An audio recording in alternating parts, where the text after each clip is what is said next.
1 Kings 3. Solomon made a marriage alliance with Pharaoh king of Egypt. He took Pharaoh's daughter and brought her into the city of David until he had finished building his own house and the house of the Lord and the wall around Jerusalem. The people were sacrificing at the high places, however, because no house had yet been built for the name of the Lord.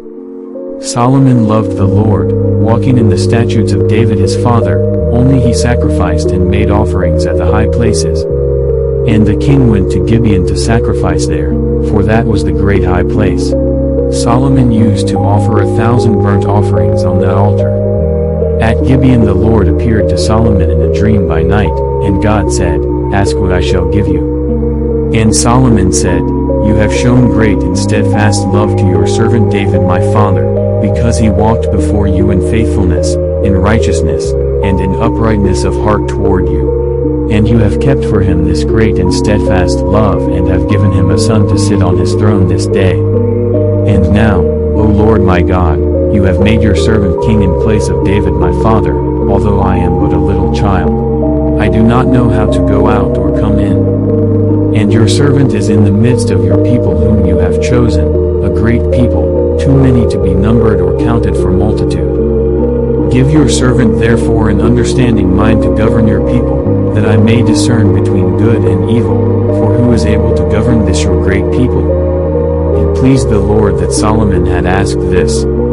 And God said to him, "Because you have asked this, and have not asked for yourself long life or riches or the life of your enemies, but have asked for yourself understanding to discern what is right. Behold, I now do according to your word.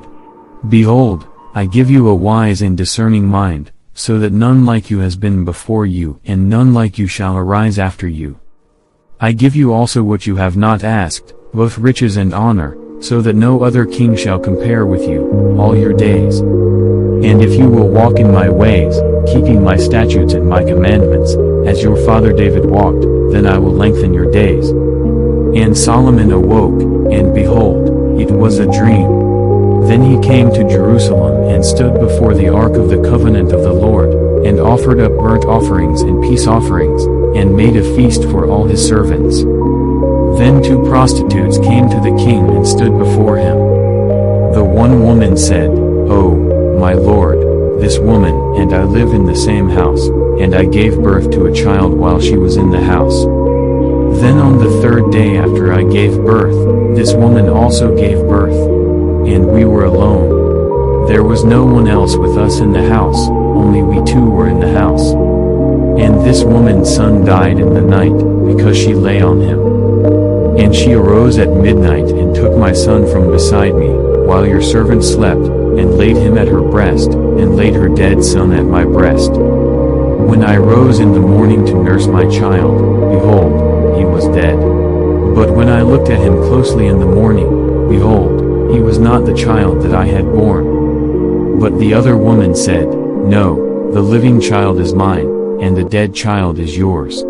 The first said, "No, the dead child is yours, and the living child is mine." Thus they spoke before the king. Then the king said, "The one says, 'This is my son that is alive, and your son is dead,' and the other says, 'No, but your son is dead, and my son is the living one.' And the king said, 'Bring me a sword.' So a sword was brought before the king. And the king said, 'Divide the living child in 2, and give half to the one and half to the other.' Then the woman whose son was alive said to the king, because her heart yearned for her son, 'Oh, my lord, give her the living child, and by no means put him to death.' But the other said, 'He shall be neither mine nor yours, divide him.' Then the king answered and said, 'Give the living child to the first woman, and by no means put him to death, she is his mother.' And all Israel heard of the judgment that the king had rendered, and they stood in awe of the king, because they perceived that the wisdom of God was in him to do justice. 1 Kings 4.